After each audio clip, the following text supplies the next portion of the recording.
Hi everyone, you're free to Will at Chewing the Channel. This is my 55th take on this. This never normally happens. I'm with Mr. Lincoln, Paul Reames of Bluecube Cloud Services Limited, owner and founder, 17 and a half years in the business. We're going to chat through his journey from Lincoln, potentially working in the rural industry, going to London, working in bars, selling advertising, everything you could name he's done. Moved out of there, worked into Peterborough, great town, started in the telecoms journey there and through to starting a business in his bedroom, believe it or not. So really looking forward to this one. And not only has he done those things, he's changed his business from an ISP to an MSP. You know, what more could you want? So I hope you enjoy this. And as always, we're available on the usual forum. Hello, Mr. Reames. Will. Thank you very much. Yeah, you look very nervous. There's nothing to be nervous about. Well, there might be. I said to you before, I don't massively plan these things, so we'll see where the conversation goes. Yeah, let's do that.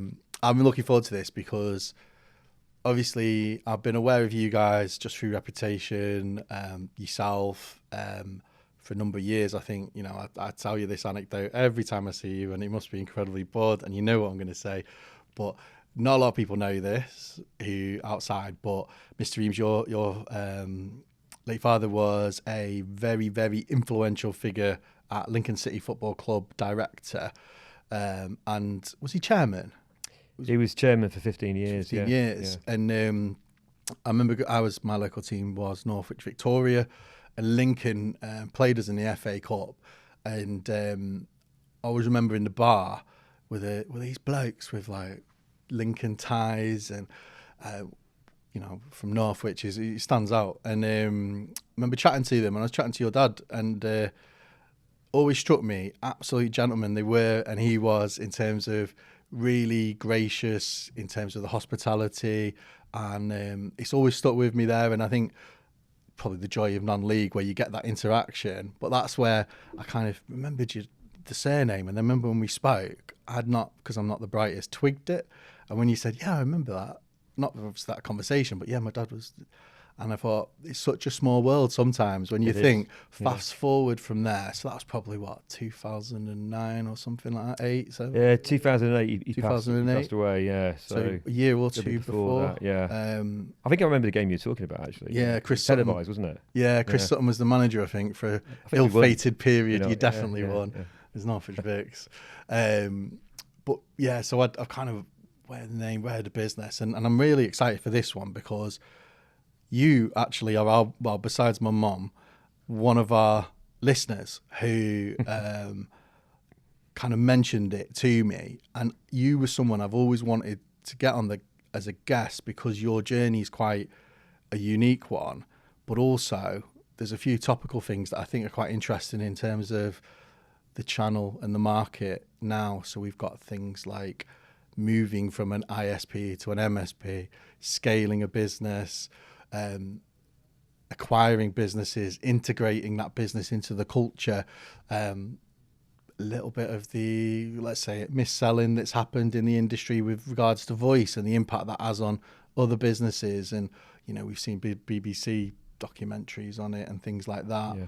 And then also the fact that you are, and you won't agree with this, Mr. Lincoln, and owning a business in a city where if you do something, you know, negative, everybody knows. Absolutely. Whereas if you're in and I'm not suggesting in London that you can get away with it massively, but the market is so vast with so many businesses, you can provide, you know, if there are a few iffy services, there's a bigger market for you to go at. But in Lincoln, the pressure, same as if you're in, you know, Blackburn or Huddersfield or Leeds, it's quite compounding on there in terms of a business owner. So I want to kind of touch on that. And then I'm also interested that a lad from Lincoln would begin his journey and go to London as well and start your business sales history there. But kind of going back, grew up in Lincoln? I was born in Lincoln, and my dad, before he got into football, was actually a grain merchant. A grain merchant? A grain merchant. So he'd buy from the farmers and sell to the mills, and that was how he made his living. He worked for a big grain merchant in the Lincoln area, and then started his own business with a a couple of other colleagues and moved. What prompted him to do that? I'm not sure, to be honest with you. I guess he wanted to be, master of his own destiny, really. My dad. Is that the same for you? Yes, yeah, very much so. It's interesting, isn't it? A lot of the time you have entrepreneurs like yourself, there's either a parent or a key figure who had that same itch, if you like, where they were doing things for other people, but something stimulated them. And yours is not too dissimilar with, Vodafone, etc. But then kind of making that move. So he started his own business in the grain industry, and then just and then we moved out of Lincoln to between Lincoln and Peterborough to a town called Bourne, where we're just outside of Bourne, but that's where he worked. So I kind of grew up around that area. Went to school in a town called Grantham, where Margaret Thatcher is famously from, and then ended up back in Lincoln again, at college before going off to uni, and then there was a journey south, and I've ended up back in Lincolnshire for sort of 20 plus years now. So when you were growing up, you're seeing your dad kind of make that move from, at that time probably a secure job himself to start his own business. When you look back on it now, do you see some seeds being, no pun intended with grain, but do you see some seeds being planted there for yourself where you're kind of witnessing a key figure almost take a risk, really? Because I assume when he's doing that, he's got bills to pay and all those different things. Yeah, well, it's a strange one. I mean, I was 2 when we moved out of Lincoln and moved to South Lincolnshire, so it was not a that's the amazing change. Thing, I remember. But you've got your young child, 2-year-old. That's probably the last. Like, I'm speaking this as a father of 3 with a baby.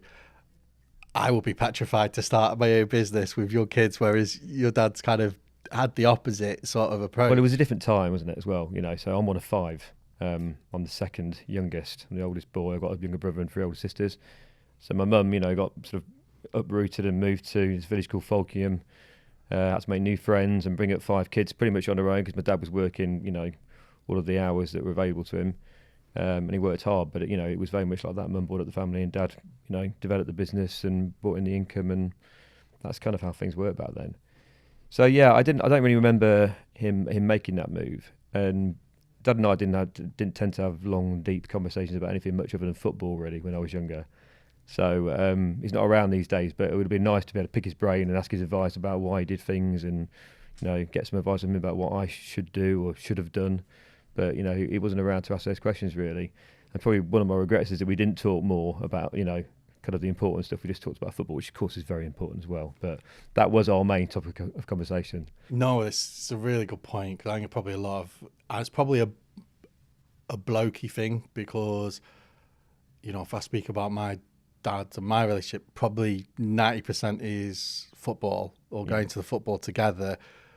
But I kind of hear you as well, because I do use him on the business side for advice and things, and having that is important. But we're probably a bit rubbish at that, aren't we, sometimes as dads, or growing up in that particular era, certainly my dad as well, where you're very direct in your conversation of, is football, don't talk about that, and it's closed off, whereas I think now is probably a bit different. So, but saying that, I would think, Mr. Reames, that a lot of stuff that you'll have seen influence your decisions just through your kind of upbringing and the sort of values you pick up without naturally kind of asking for them. No, for sure.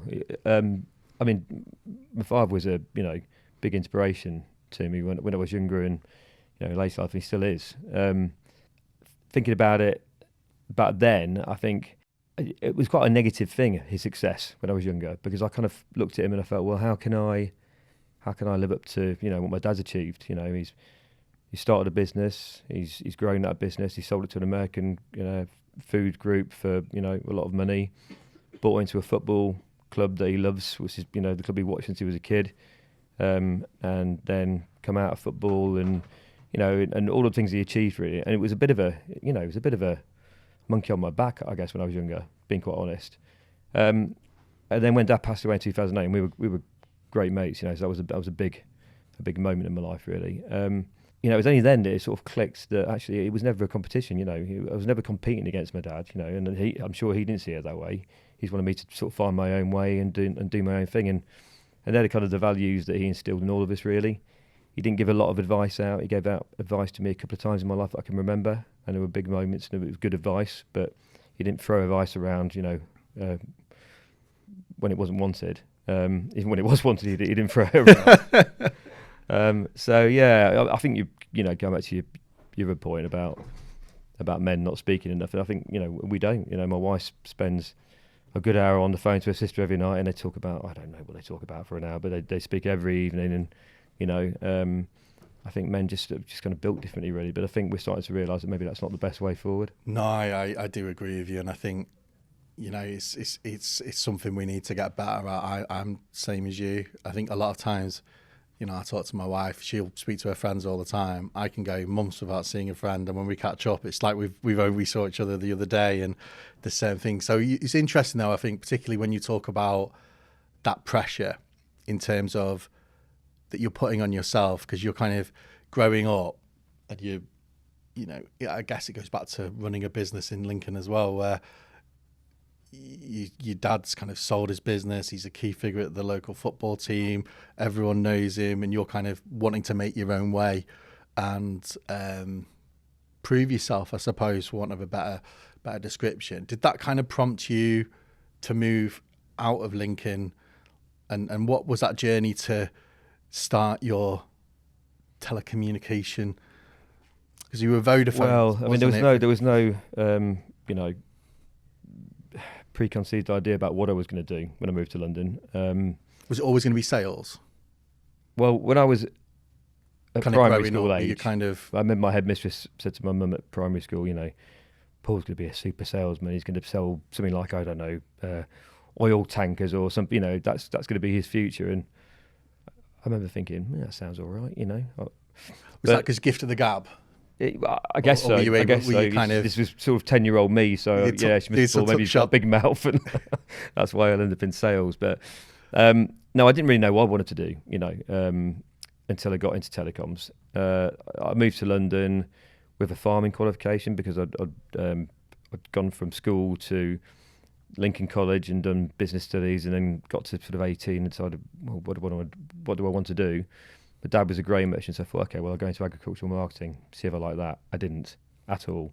It wasn't me. It's interesting because I imagine that would have been quite an easy entry point for you based on your dad, influences, the name, all that stuff. People would have snapped your hand off to go into that, but you're actually looking at it going, I'm not going to enjoy that. Yeah. So I want, there's something different for me. I want to take the harder. I'm talking about bad communication. When I got into the first year of that 3-year course, and Dad sold the business, had no idea he was going to do it. So any idea I had about working for the family business was kind of out the window. So that might have had something to do with my decision to go into the industry as well. Even but then, it didn't interest me really. I was there at Harper Adams Agricultural University, I think it is now, and I was learning about how much energy a chicken can produce, and it just wasn't, it didn't float my boat at all. Yeah. But I did the 3 years there and moved to London, and I started working in bars and in a restaurant in Chiswick, just to earn some money while I was trying to figure out what I was going to do. And you went there without a job. You just kind of gone to the big smoke and thought. I had a girlfriend down there, so that was my foot in the door really. So she said, stay with me, and I moved down there, got a bar job, and I worked in a restaurant as well. And a guy I worked with, actually, a guy called Giles Foyster, said, "Do you got another job during the day?" And I said, "What do you do?" And he said, "Well, I sell advertising space for farming news. You probably won't have heard of it." I said, "Well, I have actually, from Lincolnshire." He said, "Well, I can probably get you a job there." So I said, you can't escape the farming, can you? I've moved to the city. So I thought, what's farming going to do for me in London? But it was useful. So I had an interview with this guy called Brian Bracken, a lovely Yorkshireman, and he said, I'll give you a chance. And he did, and we started selling advertising space in What's New in Farming magazine and farming news, and that's what, just picking up the phone, hit the phone, call people. I've seen your advert in Farmers Weekly. Do you want to advertise in my magazine? And giving the circulation stats and why they should do it. And before I knew it, I was kind of, I was doing pretty well, and I thought, maybe sales is for me. So that was my introduction to sales, really. But it was still, talking about something I wasn't particularly interested in. And then I took another role in London Bridge, working for a guy who sold broken space in anything he could get his hands on when he thought he might be able to make some money out of. So he'd buy a couple of pages in Hello magazine or OK magazine, and then we'd call and sell that space as broken space. Did that for a little while longer, and then a friend I'd known from a previous role had moved to Thompson Directories, where you got a car. I was like, okay, now we're talking. I'll get a car. I remember that. A lot of people watching and listening will still remember this. For me, when I was like, I must have been 23, 24, looking for jobs, it was Golf GTI included and things like that. And you were like, I'll fancy a bit of that. Yeah, it was just a Golf, not GTI. Or something like that. But actually, Thompson's as a job was a pretty terrible job. You had to sell, telephone directory space to plumbers and roofers in their homes in the evening, and we did it for a year. It was a pretty awful job. But you were selling against Yellow Pages, who were the number ones, who we were the underdog. So that made you a better salesperson. And their sort of structured way of selling was quite a good introduction to face-to-face selling for me as well. So it was all part of the journey, really. Well, it's because we were talking to by the time this comes out, it'll have come out. Johnny, CEO at Access 4, and he had a background through Phones for You in the early days, and a lot of the structure, even though it was, if you look back on it, maybe boiler room-esque, it gave him a lot of core fundamentals that he applied in future career. So I imagine if you're doing the directory there, it's evenings, it's more calls, follow this structure, but you really need to put the effort in, so to speak, to get the rewards. Well, then that's sales, that's life, isn't it? Yeah, exactly. You put the effort in. But yeah, there was like a ladder to getting the customer to say yes. That was the way that Thompson's sort of taught it. And a few of those rungs on the ladder, you thought, I can't say that sounds terrible. That's not me. So you miss out the bits that, in other roles, I've sort of taken that into other roles and missed out the rungs in the ladder that I don't like, and just left the ones in that I feel are important, and that's worked really well for me.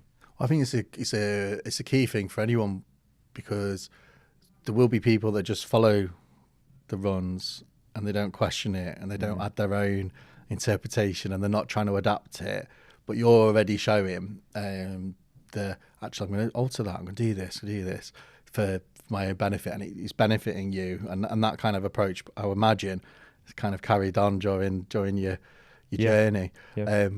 So you're cold calling in the evenings to plumbers. Still working. Well, can you work in a bar as well, or are you going into the bar afterwards? No, the bar. I was just going to bars at that point. Yeah, just socialising. The bar job had gone. You get commission now, so you don't need to work in a bar. What made the move from advertising then into Vodafone? And I imagine, was there a step in between, or because you've done a few bits where you're working up the advertising run there, you're going up the step, the next one's Yellow Pages. What prompted you to kind of move into that? Well, I hated the job. That's always the thing. Yeah, that helps kind of make the decision to move away from it. But I worked with a lady in the previous role in London Bridge who had moved. She hadn't moved. She was in Nottingham anyway when she worked from home at the previous company, and she'd started in telecoms at a company called Project Telecom, and she'd ended up becoming their sales director very quickly. It was early days for Project Telecom. And they're a really interesting business. I don't know if you remember them, but they were a mobile phone service provider. Vodafone Notice, all they did. And when I joined them, there were maybe 30 people in the business. And over a sort of 5-year period, it grew to about 400 people. That was booming time, wasn't it? There was so much money in mobile back then. It was crazy. And, he sold the business for a lot of money to Vodafone, and that's how I ended up working at Vodafone. But that role was probably the most pivotal one in my career, really, because I'd ended up working for them in their Peterborough office, which is a small regional office. They were based in sort of around the Nottingham area. And my first day there was a Canadian guy there, and he said to me, he goes, "You'll never hit your target, mate. It's impossible. It's impossible." I said, I knew what the target was. The target was selling 40 mobile contracts a month. I said, I'm going to give it a go. And anyway, there were about 4 people in the team in the Peterborough office, and nobody was doing their numbers, and the the manager was kind of, never present. He was just not a great manager. And so the manager was the first to go. And then a new guy came in and he sat us down and said, look, things are going to change. And the regional offices weren't really working for Project Telecom's business model anyway. So I think the plan was to get rid of these small regional offices and bring all the sales team into the corporate sales team. So I had a meeting with my sales director, my new manager, and he basically said, look, you're on a performance program. I said, well, I'm doing the best numbers in our team. And he said, yeah, but you're not doing your target. He said, there's no point being better than the rest when the rest is, terrible. You've got to be hitting, your target month on month, or I'm afraid, it's going to be curtains out the door for you. So, and I looked at my sales director at the time, Judith, who I'd known for quite a while, and sort of looked her in the eye like, help me. And she sort of looked at me like, I can't help you, it's down to you. But what my manager, a guy called Nigel Woodell, said at the time, he said, look, that's the bad news. The good news is I'm here to help you to do that, and I'm going to support you in every way. I'll come to meetings with you. I'll tell you what you need to do. I'll support you all the way to make sure, you achieve that and you start hitting your target. And within a couple of months, and he kept his word. He was going to every meeting. He was giving me advice and really useful advice. And before I knew it, I was hitting my target every month. And before I knew it, I was in the corporate sales team, and I was beating most of the guys that were in the corporate sales team. But it's interesting though, when you come into that environment, is straight away someone saying, target's impossible, you're not going to achieve, and you're outperforming them, but not to the level that the business needs you to be at. And you're in that situation, and a lot of people, you can go left and right, can't you? You can either go, yeah, you've said that, Nigel, I don't care. I'm going to get a job in publishing again, or I'm going to go, but you've gone, right, okay, that's great. Challenge accepted, if you like. And is that something that you've always kind of tried to be? Because you can kind of see that with Lincoln, I'm not going to do agriculture, I'm going to go to London, I'm going to get into this. If there's a challenge, you don't seem to run away from it. No, I could have jumped ship at that point. And, and a few people in that team did. Well, it was a great, you can imagine, big team, and a few of them got let go, and the other two moved on to other jobs. But, I guess I was at a point in my life where I got two young children. My oldest two girls were 26 and 24 now, were very young then. And it wasn't as easy as just, throwing the towel in and trying to find another job. I needed to make that job work for me. So I got my head down and I worked really hard. My manager said, when you get your first commission check, you can buy a new suit, because that suit's terrible. And I did. I bought a Crombie suit, a £500 suit, which is 25 years ago, was a lot of money. I know, I see you in it now regularly. So yeah, so you've got my money's worth. You've definitely had your money's worth, yeah. What I learned in that role, and that's why I say it was a really pivotal role in my career, is that, you get out of, life what you put into it, really. And I worked really hard, incredibly hard, for that first 3 months, and till I got to the first month where I hit my target and exceeded my target, and it was it was upwards from there, really, because the target was 40, and then when you went to corporate it was 100, and then 100 looked like an easy target within a year of changing my mindset. And I think it's just about being around the right people.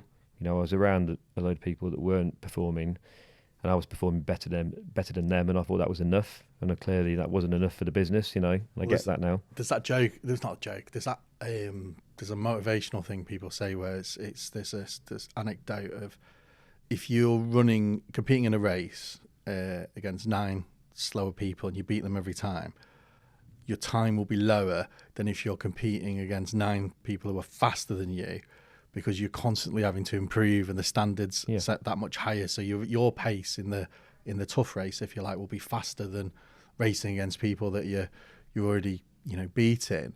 So you've kind of done that approach, and you've gone, right, this needs to work. Kind of batten down the hatches. I've got a family to provide for.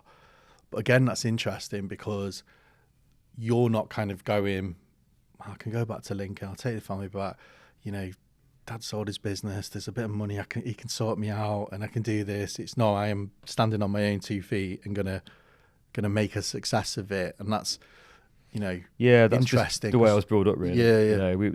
Nothing was ever there on the table for us as kids from my dad. My dad made him, he did really well in life, but he started from nothing. You know, he came from a council estate in Lincoln, and you know, he did well at school and got himself a job, and you know, worked his way up in life. And I think he felt, you know, not that he, you know, communicated this to us particularly strongly, but just looking back on it now, I think he felt very strongly that his kids should do the same.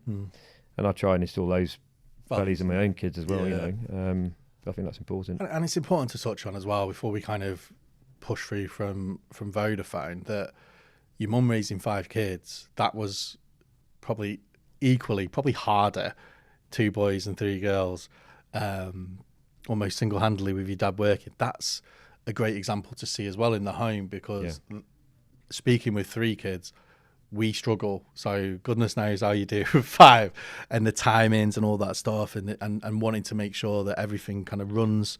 That's massively difficult to do as well, and to see someone doing that as during an upbringing is quite inspirational. And I think a lot of time we focus on the worker, be it the mum or the dad, and if someone's at home, you can kind of, it gets taken for granted that it's, you know, watching GMTV, and but it's far from the truth. So it's a team effort, isn't it? In life, isn't I it? think, you know.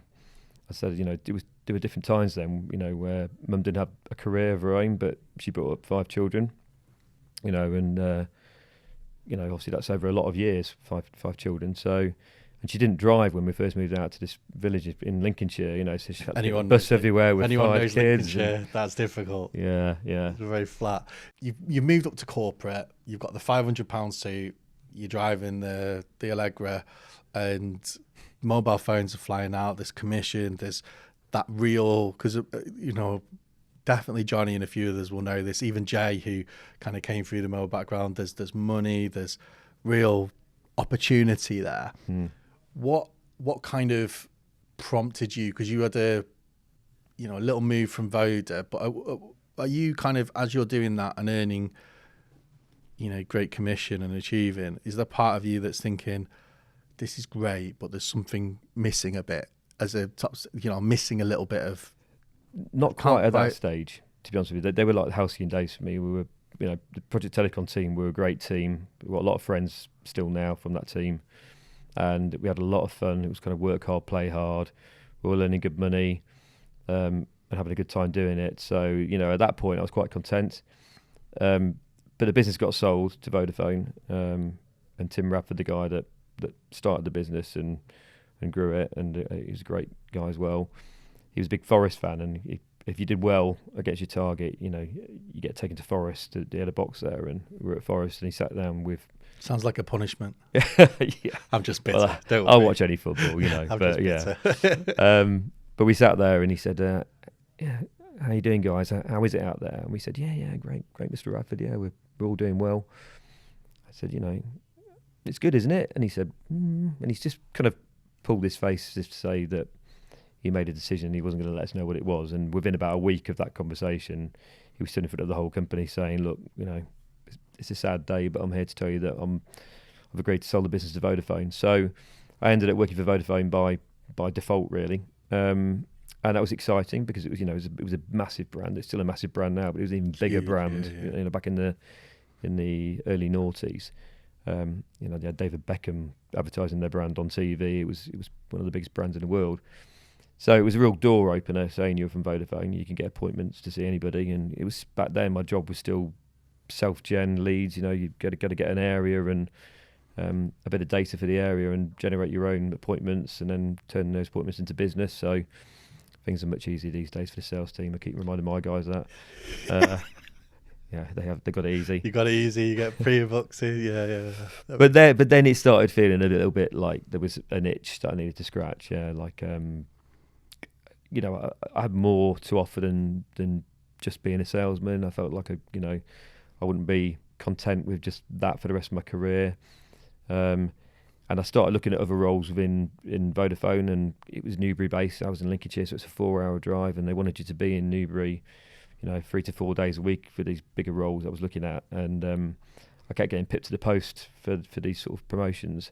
So I moved to T-Mobile here in Hatfield. That was only 2 miles down the road, so it was half the journey. But, you know, within a couple of years at T-Mobile, I was kind of, you know, had the same itch really to do something on my own. And I had spoken to my dad about it. We had a barbecue one day, a couple of years before he died, and I said, you know, I could do something on my own in telecoms. Dad, he said, well, what's your idea? And I said, well, you can sell mobile phones as a dealer and get commission from the networks. And he sort of went, right. And that was about my business plan at the time, really. You know, there was not a lot of meat on the bones. And he kind of said to me, I'll just carry on as you are, really. You're doing well, you know, you're doing well at Vodafone, just keep working hard there, or wherever I was, T-Mobile. So a couple of years later, it was my dad's death, really, that kind of like was a catalyst for me doing something on my own. So he died in May 2008. In October 2008, I started the business because I thought, well, you never know what's around the corner. His illness was really quick. And, you know, I need to get on with this. And also, I'd met my wife, Emma, not long before that. And I'd said to her, look, you know, I don't really want to go. But I'd had a bit of time off after my dad passed away. And I'd gone back to work, not really knowing that day that I was going to resign. And my boss sat me down and said, look, you know, I'm really sorry, you know, hope you're doing okay. We need you back on form because, you know, we've missed your numbers while you've been off. And I said, you know, I could be honest with you, James, my heart's not in it, really. And he said, well, what are you going to do? I said, I've got no idea, you know. He said, well, let's pretend we haven't had this conversation for another month. So he gave me that extra month's grace to try and decide what I was going to do, which, you know, I'll be ever grateful for. And I looked at other roles in the industry and I thought, well, if I take any of these jobs, I'm going to be in the same place, you know, in a year or two's time as I'm in now. So I thought, well, I'll start a business and I'll see how it goes. And that was, you know, October 2008. Bluecube. The birth of Bluecube, yeah.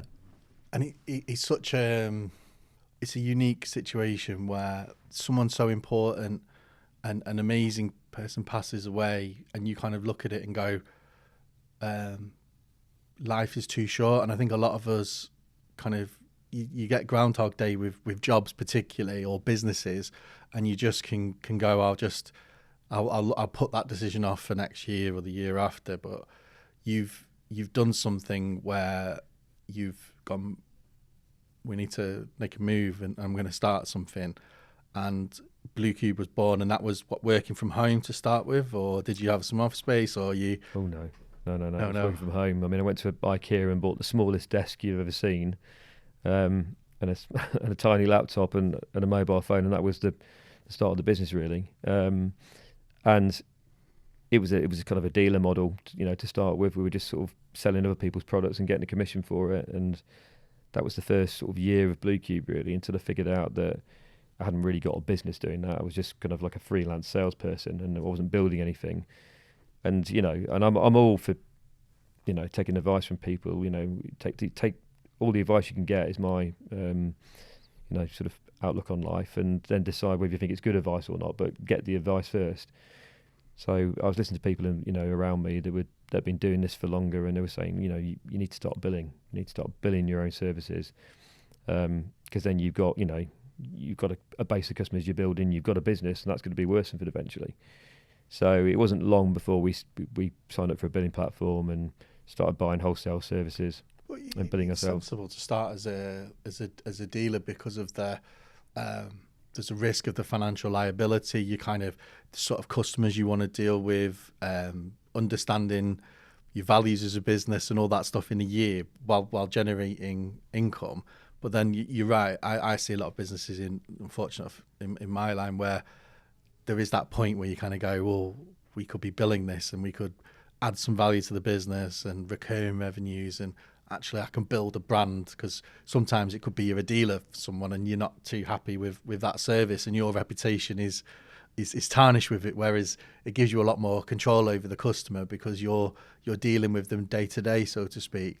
So you still at home though when you started to Bluecube? Have you got a first office space? Or yeah, we moved into. The wife kicked you out. Yeah, well, the office, by the way. I've never been a big home worker, to be quite honest. I like to get up in the morning and go to work, and then of course you can leave and come home and you can switch off. And that's been my way of switching off from business really over the years, because you know when you run a business, if you're not careful, you never stop thinking about it. So I think it's important to try and find that divide. Yeah, because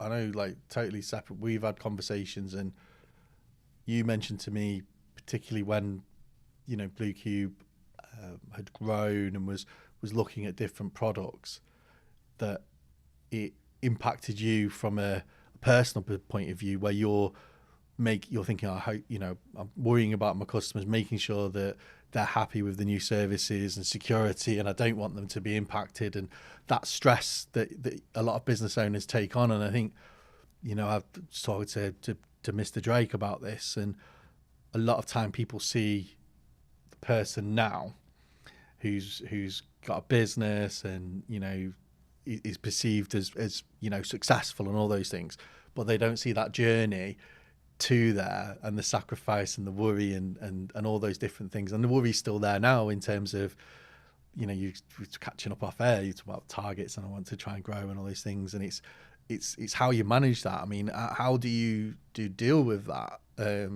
Because you've had 17 years practice, and looking at you, it feels like you're still evolving that. Like, you can see it, yeah. Well, I worry as an employee. I worry about my partners and service and stuff like that. And I imagine it's compounded 10 times when it's your business, your brand, everything that you've worked for. Yeah. It's so I mean, important. look, it can be stressful. It can be stressful running a business, but it can be a lot of fun as well, and it's incredibly rewarding. But the way I've always dealt with Bluecube, it's just sort of day by day, and every year is thrown a different challenge. Well, every year, every week, every month is thrown a different challenge at us. Just when you think you've seen it all, and something you've never even thought could be a problem comes out of the woodwork, and you get a global pandemic chucked at you for a couple of years, and the economy's always up and down. So there's always something. Well, that was the challenge. You started 2007, 2008 crash. Couple of years later, mobile phones. After that, you've got kind of your phones for you. You've got the market changing massively there. Mid of a massive recession. The start of a massive recession. Yeah. To be fair. And then kind of mid, you've got, kind of looking at on the connectivity side, where fiber's becoming more prevalent during that. Then you've got global pandemic. You have all these things that and there's probably thousands of other things that have impacted you as a business owner, be it people, customers, products, suppliers, all these different things within there. So you mentioned before that you always try and take as much advice as possible. Obviously, you make your decision, but you have that network. Do you think that's important as a business owner? Because ultimately, you are responsible. So all employees at Bluecube are looking at you for the answers, and although that's a pressure in itself. Have you always had a council of people that you can go to for advice, be it a mentor, be it another business owner who can give you advice that you trust as authentic?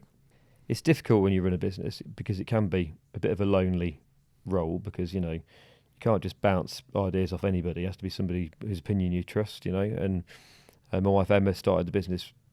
She's been with us from the beginning. So we talk about we try not to talk about it too much in the evenings, but we talk about business issues and business problems and what we can do. So Emma's advice has been really useful over the years. But there have been different people during different periods of the business sort of journey that I've listened to, really. And as you said, I don't always take their advice. Sometimes I kind of think, well, actually, I don't agree with that. I'm going to go down a different route. And you have to sort of live by that decision, right or wrong. Yeah, it can reaffirm your original view, but at least you feel you've got more of a balanced one, I imagine. You just need to sound things out sometimes, and just sometimes just by talking about it with someone that whose opinion you trust, you arrive at the answer yourself, just by discussing it. So, yeah, it's been, as I say, every year's had a different sort of hurdle, really, but you always overcome them. What was the first challenge that Bluecube encountered when you look back that you thought, bloody hell, this is, almost that fork? We'll go back to this, almost that conversation with Nigel, was it the sales manager? You're going to go on a pip. Good news, I'll get you out of it, but you can go left or right in that situation. What was the first sort of time with Bluecube where you're kind of thinking, oh God, this is hard work, I could go back to, Vodafone or whoever it is and get a corporate sales job or whatever? Yeah, well, in the very early days, I quit my job without planning to. As I mentioned, you know, I sort of went to work that day and decided to leave T-Mobile because I wanted to do something different. So we hadn't got a lot of money saved. And, living a salesperson's lifestyle, weren't you? I was living a salesperson's lifestyle. I got a car finance to pay, and rent to pay. We didn't even own our own house then, and so yeah, the outgoings were there, but the income wasn't always there, and it was, like I say, we started off on a sort of like a dealer model where we were earning commission for business that we brought in. And I remember when I actually got married. A friend of mine had an apartment out in the south of France. Said, "Your wedding present for me is you can use my apartment for your honeymoon." I said, "Great." So I flew him out to Saint-Tropez around there, and went to the apartment. And for the first 3 or 4 days of the honeymoon, we had no money to do anything until a cheque had cleared to pay some commission so we could actually take her out and she could enjoy a honeymoon. Do you know what? That's a really you've triggered a memory from me. So. I remember going on holiday with my father-in-law who had his own business, and for the first 3 days of that holiday he didn't speak really, and we found out it's because he was due. He was like a builder merchant, and he was due a cheque to clear he'd already settled suppliers and things like that. Yeah. So his bank account was naught, and he was waiting for this money to come in, and it was kind of, when you're a kid and you're checking your bank, it was almost like that, and it's just reminded me of that. No, it's really hard. The first 3 years were really hard financially. It was a massive struggle. We had a bailiff come round because of some unpaid council tax. And he put my car down on his list of things. It was about £200, I think, this council tax we owed. I said, you can't take that's a BMW 325. I don't even own it. So once you get for that first sort of 3 years, and you start being able to, What kept you going during that 3 years? Because it would have been quite easy to have gone. Yeah, no, I think I probably would have pulled the plug on it in the first couple of years if it wasn't for Emma saying, look, you can do this. We just got to get through this first sort of rocky period, and having being with someone that kind of believed in you and believed in what we were trying to achieve together, was what kept me going. I think otherwise I may well have just jumped back to an employed role. But once we got past that first sort of 3 years, and you could see that you got a business that was starting to sort of earn your money before you got out of bed in the morning, and you felt a bit more secure, then you've got once you get to that point, there's no going back then, As a salesperson starting a business, you kind of, we need customers, we need to be making money. You can generate your own opportunities. Sometimes people start businesses and they don't have that sales bit, and they'll try and bring it in. They might have a great product or a great engineering service, but marketing themselves becomes an issue. Whereas you've got that. You've done the hard yards in the sort of boiler room environment in London growing up, sales-wise, into that. So you've kind of had those 3 years, bailiffs, lease car nearly got repossessed. And then, has there ever been a point, and then it was like 3 years, and was there a point after that where you felt this is really taking off? And did that become uncomfortable in terms of this is a lot bigger than I thought? Because sometimes in business, well, that's been quite recent. To be honest with you, when we were just a comms business, trying to get that, you have this sort of initial period of fairly fast growth where you're kind of going from nothing to something, and then, once you're going to get to a decent level of turnover, then try to keep that growth, that growth curve on the up it gets more and more difficult, and it sort of plateaued. To be honest, I think the start of that was COVID, really. And we came out of the back of COVID, and we tried to make a big thing out of, UC, because obviously everybody changed the way they were working, and that was our sort of opportunity immediately after COVID. But it still wasn't, we still wasn't getting, I wasn't seeing the growth that I wanted, I was satisfied with. And that's why we... You ever satisfied? I don't know. That means no. Probably not. It's not Probably not. No, and I'm not sure, So when you say comms as well, effectively, I guess you're talking about, you would sell a business, the connectivity, the voice services, and potentially the sort of requirements of joint business hours where they're asking things for Bluecube, and you're kind of dealing with those products and mobiles, I imagine, as well. You did something that successfully that a lot of businesses we're seeing in the channel want to do, and that's kind of moved from an ISP or the comms section to move into that MSP where you're providing the security full service of solutions. Was that what led you to make that decision? Was it, I want to make the business more valuable? Did you see the products as complementary to what you did? What prompted you to move your business? It's not move, but add that sort of skill set into your business. Pivot, that's what they say, isn't it? Now? Pivot. Yeah. Low hanging fruit and pivot. I love this those word. It gets thrown around a lot, doesn't it? Especially in our industry at the moment. Yeah. It's something that I've been thinking about for a number of years. But it's probably as a lot of the people listening who work in the comms industry would have had similar arrangements. We had referral arrangements with IT companies where they would pass comm stuff to us that they didn't want to do themselves, and we'd come to an agreement of we'd look after their customer well, which all they wanted, or they'd want a bit of a golden handshake and to get a revenue share from the deal. But so we that helped us grow our business. But I had a good source of local leads from a local IT company, and the guy that ran that business became a good friend. We ended up playing golf together, and he's still a good friend now.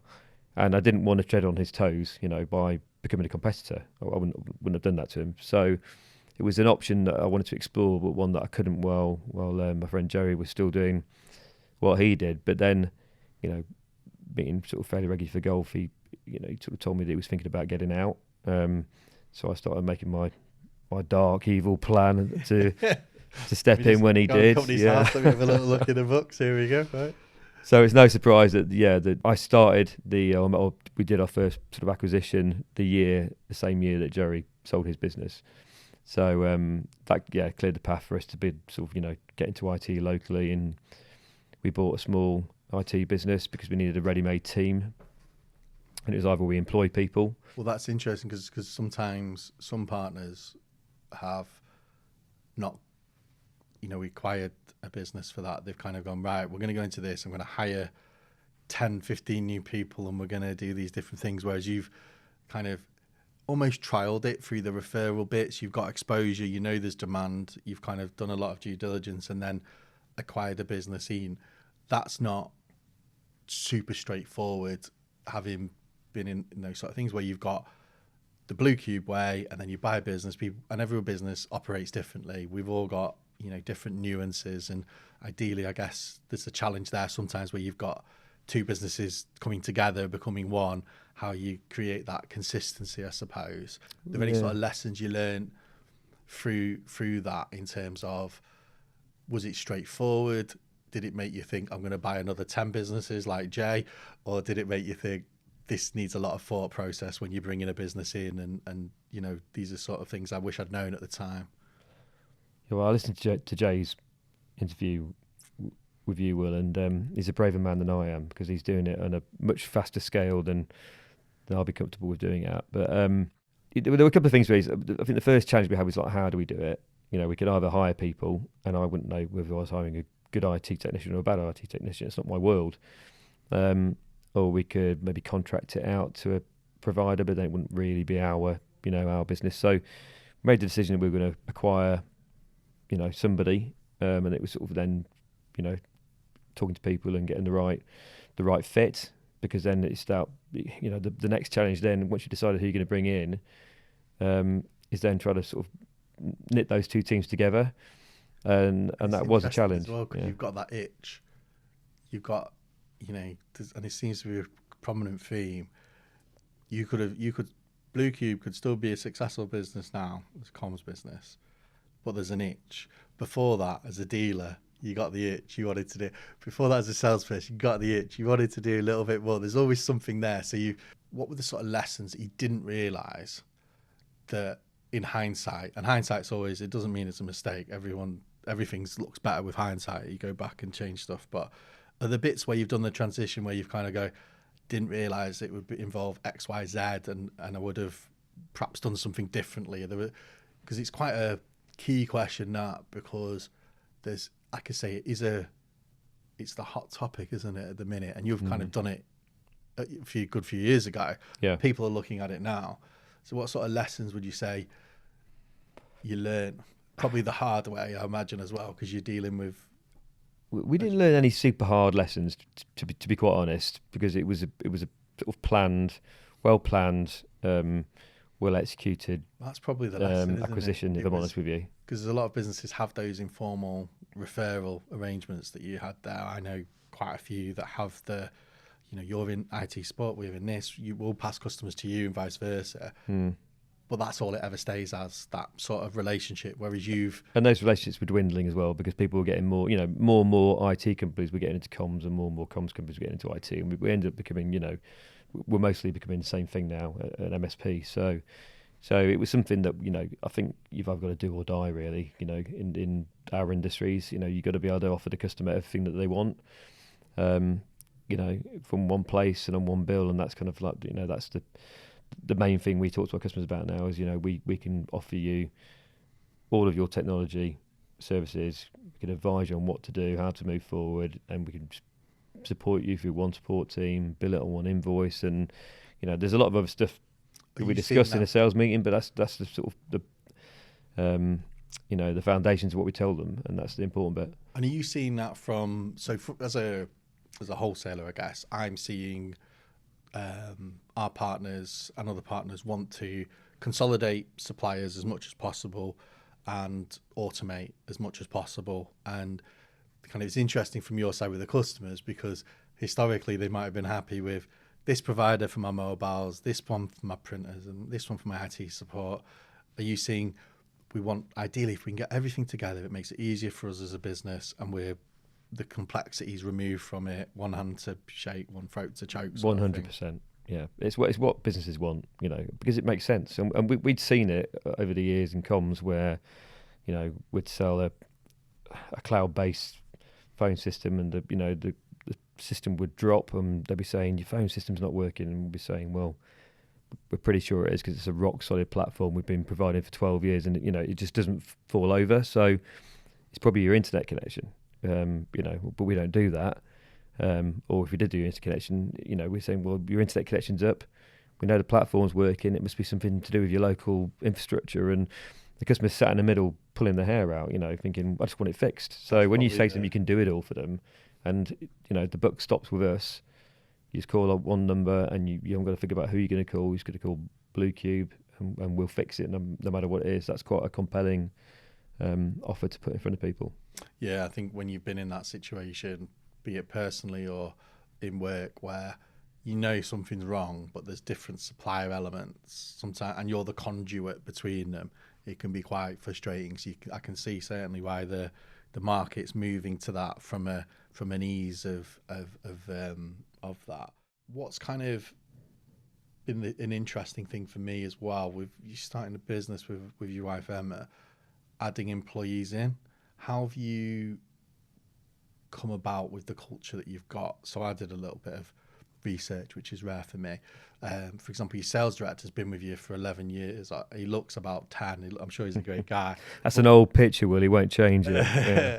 But he's kind of grown, I imagine, through the business, progressed and different roles and things like that. How did you land on the culture of, the customer approach? Is it because you've been Lincoln and the accountability has to be through the formative years you're there, or how did you develop the sort of values that you talk about now, and that customers experience? Yeah, I take that back to my Project Telecom days, to be quite honest, because that's where the idea of Bluecube sort of, was born from.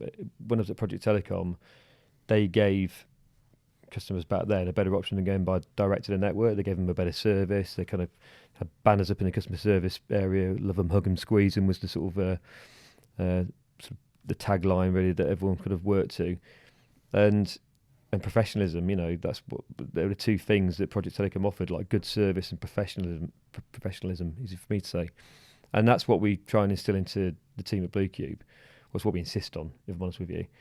So we have 4 values that we're going to work to, and professionalism is the first one on the list, because I think it's really important to represent the company in the right way and do the right thing by the customer. So I think, talk about professionalism, it's about integrity really. It's like, if you say you're going to do something, do it. Then do it.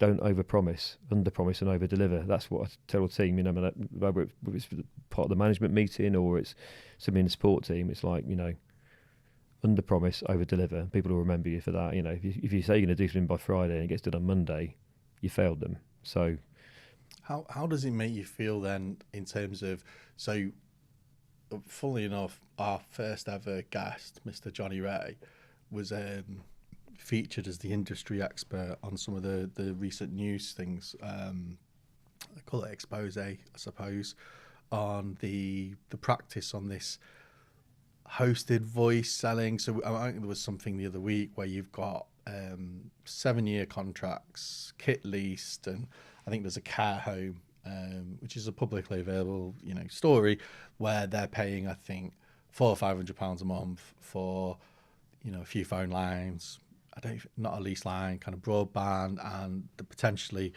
at risk of defaulting. What's your sort of view on that in terms of the industry that you've grown up in and that you love, your values, and then there's these sort of stories that seem to be, they've certainly increased, I would say. I don't know what you think. Probably they've always been there, don't get me wrong, but the publicity, certainly the last year and a half, seems to have brought these more. I think the spotlight's on them a little bit more at the moment, which is a good thing. I mean, my view is quite strong on this. And I guess that's why I'm a bit of a chip off the old block. My dad was very passionate about campaigning in football, about fairness, about the money filtering down from the top and through to the lower leagues. And this is my being my bonnet about being fair to people in our industry. So, yeah, there are people mis-selling out there. They're saying they're representing BT when they make the appointment. It turns out, obviously, when the salesperson turns up, they're not from BT, but they get around that by saying we're here to update your technology, and then they'll tell them to sell them a 2-year lease purchase agreement, and it turns out it's a 7-year lease rental agreement, and it's just dishonest. It's mis-selling, and it's happening on a big scale. There are some big, I won't name names, I wouldn't do that, but there are some big companies out there that have been getting away with it for a long time, and it's not right, and Ofcom don't seem to want to own it. They sort of say, well, it's a lease agreement, it's not a telecoms agreement, so therefore it's not us. So I don't think anybody's really governing that space, but what it's doing is it's giving a bad name to the industry, and it's leaving a lot of people out of pocket and feeling missold to, which they have been, and feeling hard done by, and they're thinking, well, telecoms dealers are crooks. I go to industry events, a couple of times a year. I could go to them every week if I wanted to, because there's always something on, but I go to 2 a year, and I see old friends from the industry, and it's full of good people, our industry, but there are a few bad eggs bringing it down, and they've been allowed to do it. And we had a local competitor kind of come up against Bluecube a few years ago, and they came after our staff first of all, and then our customers, and they weren't very successful on either count.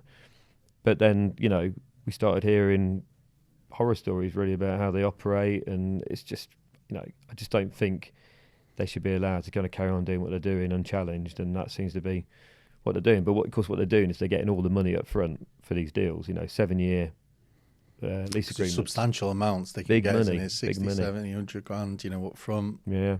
And they've got to support that customer, then they've got to provide the equipment. That's one thing, so they'll do that at the outset. But then they've got to provide the infrastructure to support that customer for another 7 years, and they're spending all the money on, bright green and Lamborghinis, and bad suits, which most of them are doing. Then, it's not good. It doesn't add up, and I'm sure they'll disappear into the night at some point, and probably get away with it. But I think it's good to call it out, because I think it's bad. No, I think it's a really unique one where the publicity is really starting to increase on it, and obviously BBC have got involved in certain things. When you look at sort of what the industry can do, how we can do, is it a partly education piece for customers to be aware of these things in terms of end user customer? Is it a case of us as a business community, if you like, as resellers and wholesalers, to hold each other to account ethically a little bit, in terms of, we know we compete with each other, may the best person win, all that kind of stuff, but do it the way that you can look yourself in the mirror, so to speak. Yeah, look, I've been in this industry for 20-something years now, and you can make a living and be honest at the same time. You know, Yeah, you don't have to tell lies to make money. You know, you can make money and run a good, clean business. And I think that's what we should be putting pressure on people in our industry to do. But it's not down to us as independent businesses to do that. I mean, as a community, then we can, you know, we can look down our noses on the guys that are doing it. You need the regulatory. It needs some regulation, yeah, and I think that's what the BBC are trying to get, is regulation in the industry, because it falls into that grey area of, you know, of who owns it, and, you know, Ofcom own an awful lot in terms of you know, their role as an ombudsman. But so I guess if they can say, well, that's not us, then I sort of don't blame them really. But somebody needs to be keeping an eye on that and needs to bring these companies to account, because, you know, if they do disappear, you know, there's some big organisations out there that are going to leave a lot of people high and dry if they do sort of disappear into the night. No, I think if nothing else, I mean, you're right. It's difficult with businesses to police something, but with a regulatory body, I mean, we've seen it in vehicle leasing and stuff like that. It's coming through now.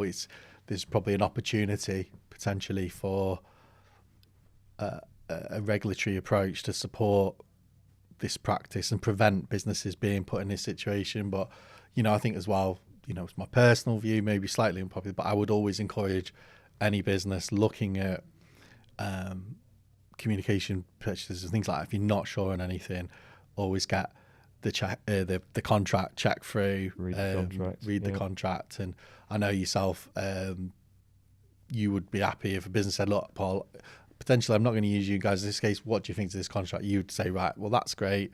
Watch that. That means 7 years. It's not 5 years. They've scribbled out, you know, those sort of things. So it's a hot topic, and I think it's one that I would hope as well, from a channel perspective, we see at events more where it's being brought up into the open. And I think people like Johnny and the BBC, etc., talking about it, and obviously you talking so well about it, will be quite interesting to see if things start change to happen. Yeah, you'd hope so. And I got a lot of sympathy for these people that, you know, that haven't read the small print properly. I mean, it is something you should do when you're signing something important or anything really. You got to read what you're signing. But, you know, when somebody dumps an agreement in front of you that's 25 pages long, you know, there are probably few people that are going to sit there and go through it with a microscope and make sure that what they're signing is. Would you think is kosher? You know, when you talked about being awake at night, sometimes with not because you're thinking, oh, I've done too many 7-year contracts for Bluecube. Obviously, you guys are a million miles from that. But does it, because you are so synonymous with your area, Lincoln, and I know you're kind of in London as well now and all over to the UK, but synonymous with Lincoln, and you've got this sort of noise where this sort of practice is going on, it must add a lot of pressure being within the city where you live, grew up, all that stuff, that your reputation as a business is so important. And, you know, I've got friends who run businesses in, I mean, Lincoln's an amazing place, but there's not loads of other cities with it on your doorstep where you could go, right, Lincoln, we're going to move from Lincoln and going to target this area. It must add a lot of pressure that a lot of these businesses, I'm sure they're probably your friends after, you know, running a business for 17 years. Yeah. How would you deal with that element of it?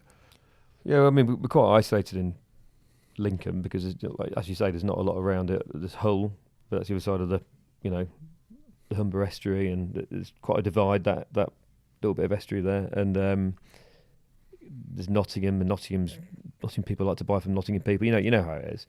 So yeah, you have to start on your home patch, and you got to make it, you know, create the right impression and create the right reputation. And then over the years, we started picking up customers all over the UK because our marketing was mainly digital marketing, and we're delivering cloud solutions, which meant we didn't have to be on their doorstep to manage them. But we've got obviously our you know, sort of home patches where we try and, you know, focus all our sort of energies for marketing and keeping a reputation good. And I try not to worry too much about what everyone else is doing. You take it personally sometimes if there's even if it's not for a fault of Bluecube, for example, a digger goes through the fibre connection for one of your customers in Lincoln and they're without connectivity. Are you one of those owners that we need to sort this with the customer? What can we do? Let's think outside the box. Or is it, look, these things happen, you know, All the best. No, I'll still, there's an issue. Well, look, anyone listening to this, I can see Paul's face, and he's like, "No, I would be getting the 4G router in my car when I'd be driving around, or I'd send one of the team around." Well, we do try and go the extra mile, in those scenarios, and most of our customers are great. They understand that these things are going to happen occasionally. There will be a digger go through a fibre line in the ground and cut the internet out, and it's not our fault. But you also, you equally get the occasional pain in the backside that just wants to shout at somebody, and you got to own that, really, that you're their provider. So we just try and deal with it as quickly as we can and use the escalation paths that we built up over the years to make these things get fixed quicker. On that, the sort of itch, because is there another itch now you're at MSP? Is there something else you're kind of a bit interested in as a business, or is this you now? Or there's always an itch. Yeah, there's always. I mean, any sort of acquisitions that we can do as a bit of a yeah. I've got acquisition itches, and I've got new markets that I want to look at. And I'm quite impatient, as most of my team will tell you. The management team I work with closely, I've always got ideas, and it's then people around me try and sort of rein it in a little bit, really, and say, okay, well, look, we can't do everything at once, so what we're going to do first, and we prioritise it, and we try and we've got a lot of work to do. Will you ever the current business model? We've still got a lot of automation to put in place to make things slicker. But will you ever be happy, or you always want more? Well, I'm very happy. Yeah. I'm not saying you're an unhappy person, but will you be happy with what I've got in business? Will you ever be able to say, we're done now, Emma, let's just crack on, let's keep it just ticking along? You're probably not, if I'm honest with you. And obviously we're all building towards something, and whether it's eventual exit, or you just take a step back and you stay in the business, but you're there less often. I haven't got a clear plan about where I'm going. It's growth. Moving it's all forwards. About growth. Yeah. Always move forwards. I think if you're not growing, then you start to stagnate and standards start to slip, and so I think, and also it's not exciting, is it? If you're always trying to move forward and grow, it just keeps it exciting. It keeps the team focused, and we're very transparent about our growth plans internally, so everyone knows what the plan is for the next 12 months, and they all are targeted against that, or they're all bonused against that, whatever role they're in. So we've all got like one common goal that we're all trying to reach, and if we get there every year, then everybody enjoys the benefits of it. So another £500 suit for yourself. This is the you should put that in the office, like in a mannequin. Yeah, one of those glass cases like your football shirts. Yeah. So, what was the last thing that kept you up at night then, work-wise? That's a good question. Last thing that kept me up. Can't say coming on here, by the way. That'd just be an easy one. Actually, it probably was. There's nothing that really keeps me awake at night. I mean, we've always got focuses, of areas for improvement, and the thing keeping me awake at night at the minute is we don't want to get behind the curve on anything, and we haven't really got our AI sort of strategy worked out yet. We're getting there, and we are going to make ourselves sort of customer zero, make it all work properly internally before we start trying to monetize it. But I know there are people out there that are already way ahead of us, so we need to catch up. And I never want to be in a position where I'm playing catch up. That's why we made the transition to MSP when we did, because people had already started doing it, and there's still people that are thinking about doing it. And the ones that I speak to, I'm just saying, look, stop thinking about it, just do it, because unfortunately, voices, the margins are dwindling and the usage is dwindling, and if you're just doing voice, I don't think you've got a future just doing voice alone. And probably people out there have listened to this thinking, "What do you know?" But that's my opinion. I think you've got to do more. So, but yeah, nothing's really keeping me awake at night, to be honest. I still love what I do. Lincoln City's home farm. Yeah, well, that is keeping me awake at night. Yeah. So, obviously, you're now 17 and a half years in. A lot of stuff planned in the future, but this is the key question. If I put you on a desert island, what 3 things would you have to take with you? Am I allowed connectivity out there? I'll tell you what, only if I can sell you the connectivity to get to Desert Island with it, I might make some commission then.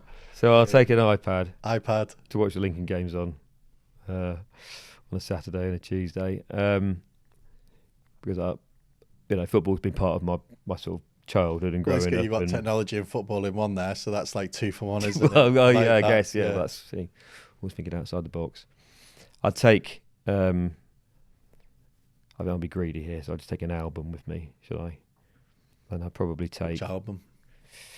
Well, I like a lot of different genres of music, but New Order have always been the sort of band that I loved since I was about 15, 16. Which album? Oh. I'll cheat and I'll take Substance, so I'll get the best of then. So I'll take that album out. Can't there. go wrong with a best of. No, Covers everything. And I've got one more, haven't I? And I'll probably take a coffee machine as well, because I love coffee. Drink too much of it, but... iPad, album, coffee machine. It's not going to be so bad, is it? So that you'll be all right. I mean, hopefully your wife's not watching this or listening to it. Why don't you take me? Well, sorry, I couldn't... Just for anyone, just for Emma listening. She'd be lying. Allowed to take people. She'd be saying you'd be taking a beer fridge, not a coffee machine. Tell the truth. Yeah. Yeah, it'd be a Castaway on sponsored by Carling. But no, I've really enjoyed. It absolutely flies by. I mean, to be in privileged position to sit opposite someone that's kind of could have gone into agriculture, decided not for them. I'm going to go and live in London. And then coincidentally sell advertising in agriculture to start with is amazing. And that journey and the sort of boiler room sales discipline that you kind of picked up during that period, navigating into a smaller business where you've developed the sort of values that Bluecube have now, going through the acquisition into a big corporate, that I'm going to call it the Reames itch. The Reames itch where you kind of want to do a little bit, want more. Starting your own business, bailiffs within the first few years as a dealer, kind of starting from nothing in your home really to where you are now is pretty impressive. And I know a lot of businesses watching this will have interest in going from an ISP to an MSP, dealing with how you even dealt with COVID, all these different things.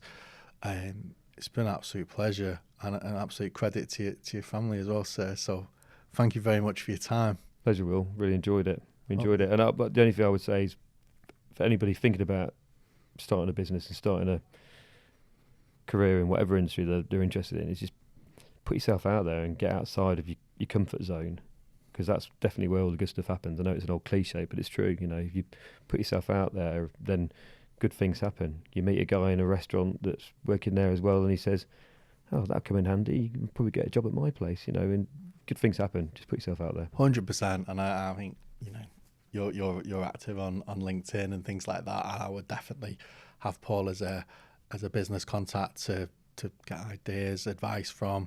Who knows, he might even buy your business as well in the future. So thank you so much, sir. It's been a pleasure. Pleasure. Thanks, Will. Cheers, sir. That flew. I am such a fan of Mr. Reames. Even though he's a Lincoln City supporter, I will not hold that against him. It's really interesting to talk through with a business owner how they have that itch, that desire to always keep pushing the boundaries and to take risks and to challenge themselves. Starting a business at home, acquiring businesses, growing your own business in Lincoln, stretching into London, moving from an ISP model to an MSP, but at the same time anchoring with strong core values in terms of honesty and integrity. Really fascinating on his views regarding what we're seeing in the press a lot with the sort of mis-selling in the voice area. So that was fascinating and something definitely I'll be keeping an eye on. I'd encourage you, if you're a business owner thinking of business, Paul is a fantastic guy and always open to have a chat. You may see him at events, or you may be able to reach out to him on LinkedIn. I'm sure he'll take the time to give you a few bits of advice. You can catch up with this episode on Spotify, YouTube, every forum that we're on currently. It's been an absolute pleasure. Thank you all for watching and listening. Take care. Bye.